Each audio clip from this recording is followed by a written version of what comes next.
Hallo meine Lieben, heute mal was komplett anderes. Ich wollte euch mal zeigen, wie ihr mit einem Brandmalkolben Motive und auch Schriftzüge auf Holzbretter oder Bambusbretter übertragen könnt. Und als Alternative dazu habe ich dann auch noch was mit Vinylfolie, aber mehr dazu gleich nach dem Intro.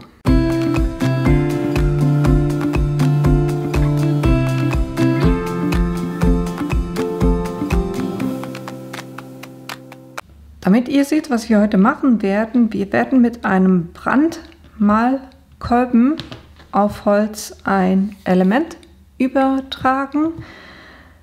Ich wollte euch hier noch kurz den Unterschied zeigen. Das hier ist Bambusholz und das ist eher schwierig zum Verarbeiten, weil ihr halt sehr starke Rillen habt und da ist es durchaus schwierig, ein sauberes Element hinzubekommen oder ein sauberes Ergebnis hinzubekommen. Trotzdem, es sieht selbstgemacht aus, ich finde es aber eigentlich ganz süß so.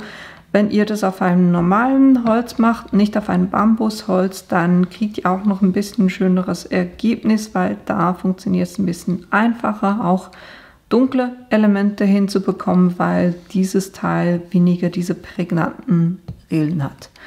Als Alternative dazu, wenn euch das zu stark nach selbstgemacht aussieht, habe ich noch eins gemacht mit Vinylfolie und das dann mit Klarlack lackiert.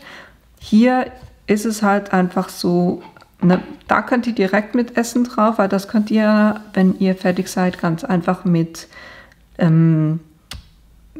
Speiseöl einölen und dann könnt ihr das wunderbar ganz normal verwenden.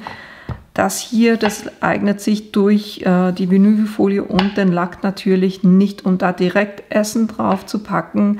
Aber das kann man ja wunderbar zum Beispiel als Untersetzer mit einem Glas O-Saft und einem Glas Wasser, wenn man da was dafür hinstellen will, finde ich das eigentlich auch super witzig.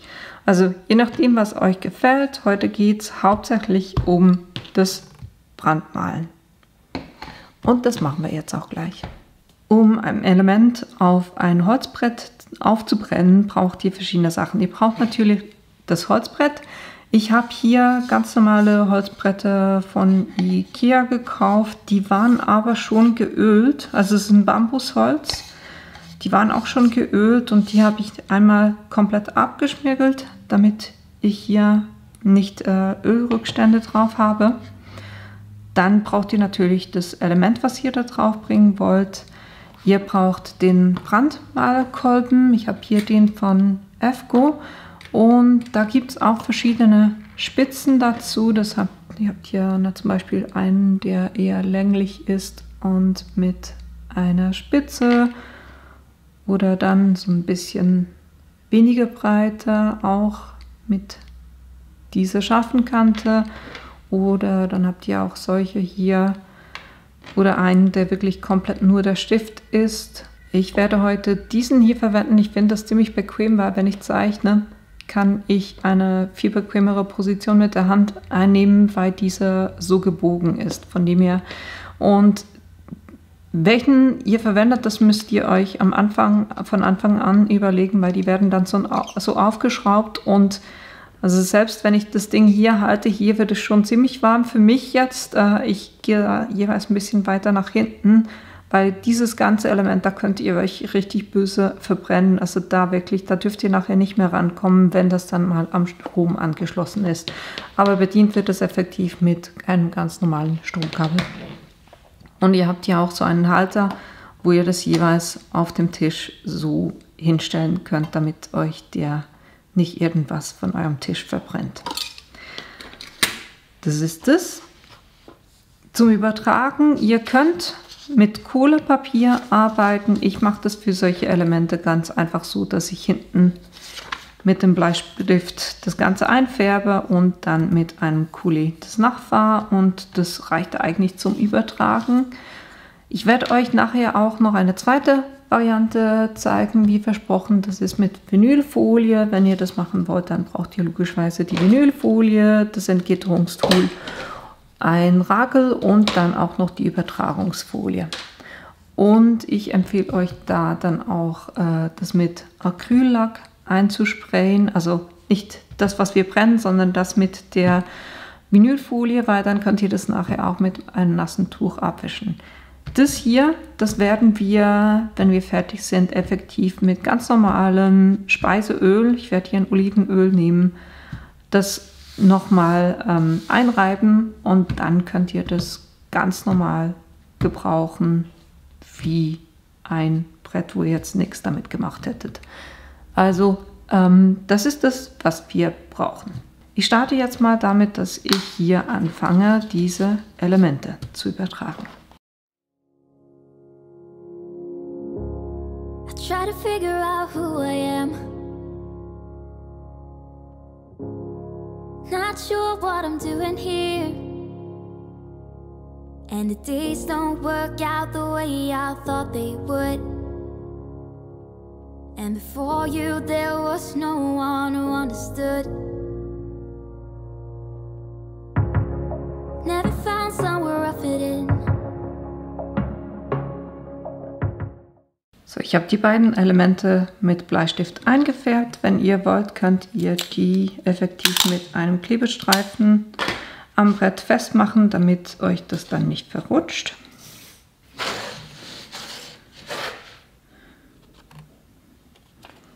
Und dann platziert ihr das einfach da, wo ihr das haben wollt.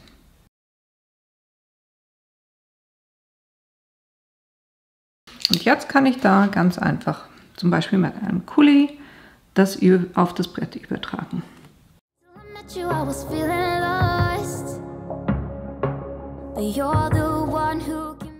Voilà.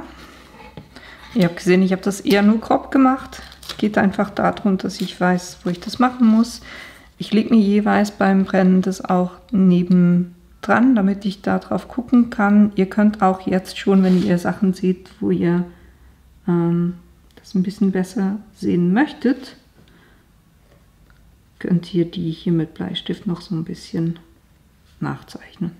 Das reicht für mich so. Ich lege das, wie gesagt, hier vorne dran, damit ich mich daran orientieren kann.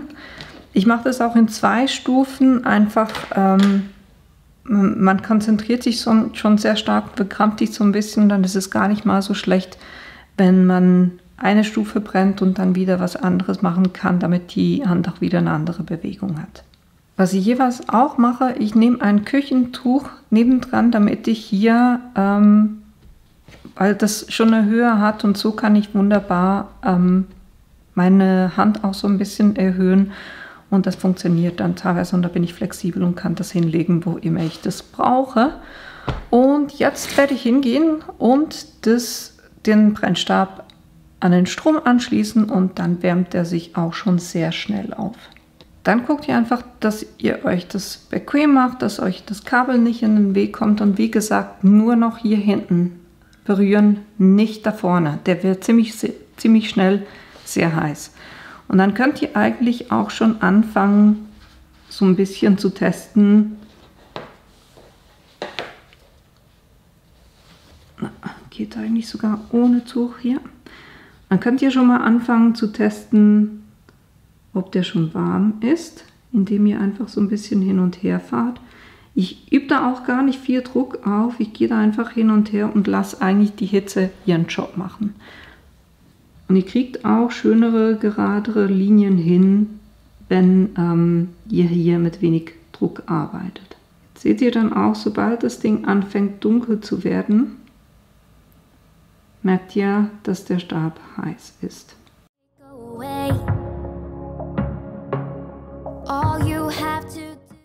Jetzt könnt ihr wirklich so lange hin und her gehen, bis ihr den Brennpunkt oder die Brennung erreicht habt, die für euch passt. Einfach nicht zu lange auf einer Stelle bleiben, weil sonst habt ihr da dunkle Flecken. Weil das brennt sich schon sehr schnell auch in dieses Holz rein.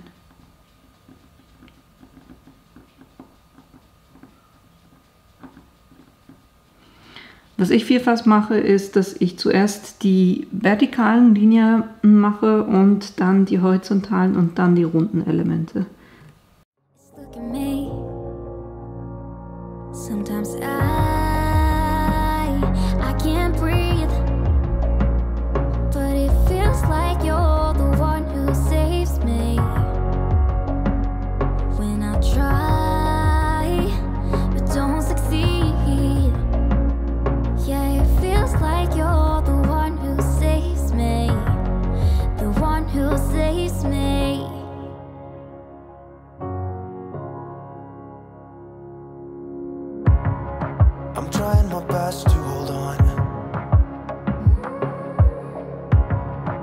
it's not easy, but I'm feeling stronger with you.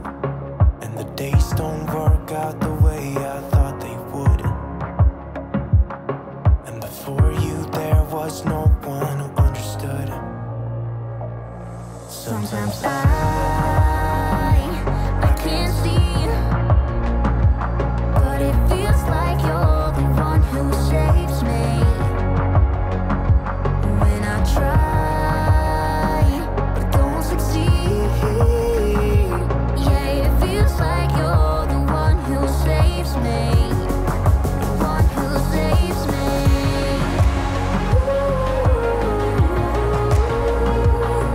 No, I can't get enough of what you do. So, ich habe das jetzt alles gemacht und ihr seht jetzt auch, warum ich gesagt habe, dass das Bambusholz nicht das Beste ist, wenn man nicht so geübt ist, weil man schon diese Rillen, die es hier hat, die sieht man dann halt in der Schrift drin schon. Es sieht selbstgemacht aus, ist so, aber ist es ja auch. Und ihr seht auch den Unterschied, wenn wir jetzt das vergleichen. Ich zeige das ein bisschen näher. Das hier ist auf normalem Holz, unbehandeltem Holz, eben nicht Bambusholz, und das hier ist auf dem Bambusholz. Also die Ergebnisse hier auf diesem Holz werden schon schöner, und es ist auch einfacher, hier schneller dunkler zu werden als auf dem. Da muss ich schon extrem oft hin und her, damit ich da überhaupt eine dunkle Farbe hingekriegt habe. Also hier ging das massiv schneller.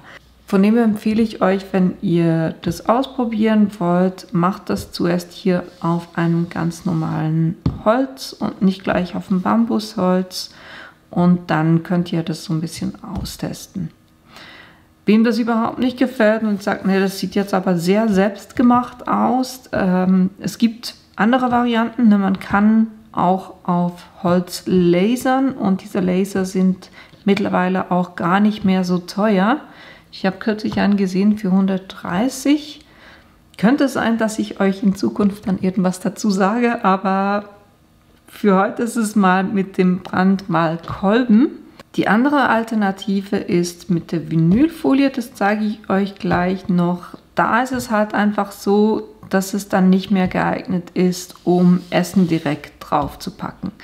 Na, hier bei diesem Frühstücksbrettchen war meine Idee, dass man dann halt einfach wirklich direkt das als Frühstücksbrett verwenden kann und da auch Lebensmittel drauf machen kann, weil was ich hier gemacht habe, ist effektiv, nachdem ich es gebrannt habe, einfach mit einem Tuch und Speiseöl, ich habe da ein Olivenöl genommen, das Ganze abreiben, bis ihr seht, dass ihr keine schwarzen Rückstände mehr von diesem Brennmaterial mehr auf dem Tuch drauf habt, und dann könnt ihr das ganz normal verwenden wie jedes andere Brett auch.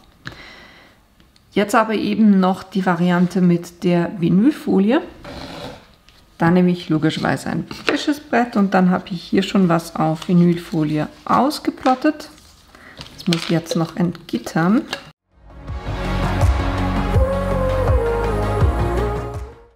Und ich habe das mit dem Brother Plotter effektiv ausgeplottet, weil ich gemerkt habe, dass die Cricut Mini da mit so filigranen Schriften teilweise ein bisschen Mühe hat.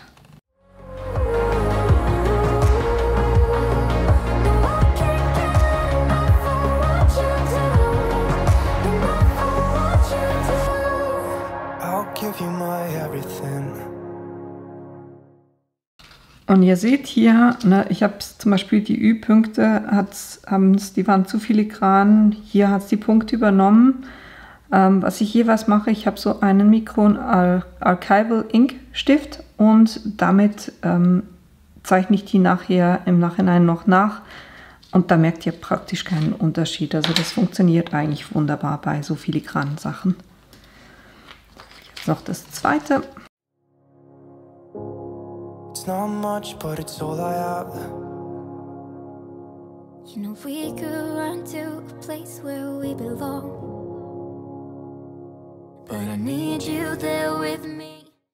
Auch hier ist es so, ne, da hätte es eigentlich noch einen Bauchnabel und die Nasenlöcher, auch die hat es mir nicht übertragen, aber auch da gar kein Problem, auch die zeichne ich nachher noch nach. So. Und jetzt müssen wir das Ganze übertragen. I need you there with me to go on. Sometimes I can't see. Das mache ich jetzt noch mit einem Rakel fest. But it feels like you're the one who saves me. When I Und dann kann ich das hier gerade, das ist schön an dieser Übertragungsfolie, man sieht hier quasi so ein bisschen durch und sieht dann auch, wo es hin soll. don't succeed. Und jetzt mache ich auch das wieder mit dem Rakel fest. Yeah, it feels like you're the one who saves. Und wenn das dann fest ist, dann kann ich das hier anlösen und upsi. Wenn es noch hängen bleibt, dann müsst ihr nochmal mit dem Rakel drüber, aber bei mir geht es eigentlich wunderbar. Und wie gesagt, ich kann jetzt hier die Punkte vom Ü, kann ich ganz einfach mit diesem Archival Ink nachzeichnen und ihr seht da überhaupt keinen Unterschied.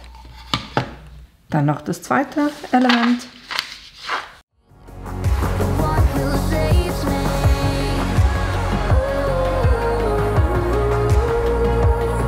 No, I can't get enough of what you do.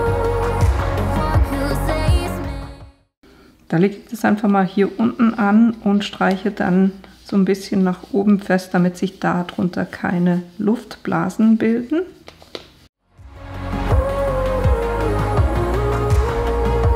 Yeah, it feels like you're the one who saves me. Dann können wir auch das anlösen.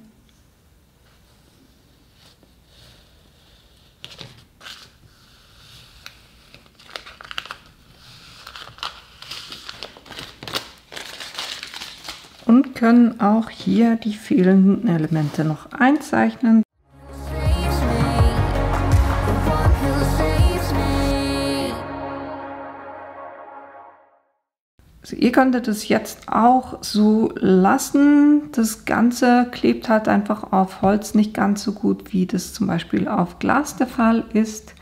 Ich werde das noch mit einem Acryllackspray kurz einsprühen und zeige euch dann, wie das Resultat aussieht. Das mache ich jetzt auch gleich. So, ich habe jetzt hier 2 Brettchen. Das ist noch nicht lackiert, das ist lackiert. Da seht ihr so ein kleines bisschen den Glanz drauf und da kann man jetzt auch mit einem nassen Tuch drüber. Und das Abwischen ist halt einfach nicht so wie die Variante mit dem Brennkolben. Da könnt ihr jetzt nicht mehr mit S-Bahn direkt drauf. Das ist mehr so ein witziger Untersetzer. Zum Beispiel kann man ja eine Obstsaftglas und Wasserglas zum Beispiel, wenn man sowas hinstellen will, finde ich eigentlich auch ganz witzig. Bei dem ist es halt einfach so, da könnt ihr direkt mit S-Bahn drauf. Aber das sind so die beiden Varianten, die ich euch heute zeigen wollte. Ich hoffe, euch hat das Video gefallen und ihr habt Lust, es selber auch mal auszuprobieren. Die Materialien, die ich verwendet habe, die werde ich euch unten in die Links reinstellen. Und wenn ihr meinen Kanal bis jetzt noch nicht abonniert habt, dann tut das doch bitte, weil das hilft mir tatsächlich auch. Und ich hoffe, wir sehen uns in einem meiner nächsten Videos wieder. Bis bald! Everyone wants to be swept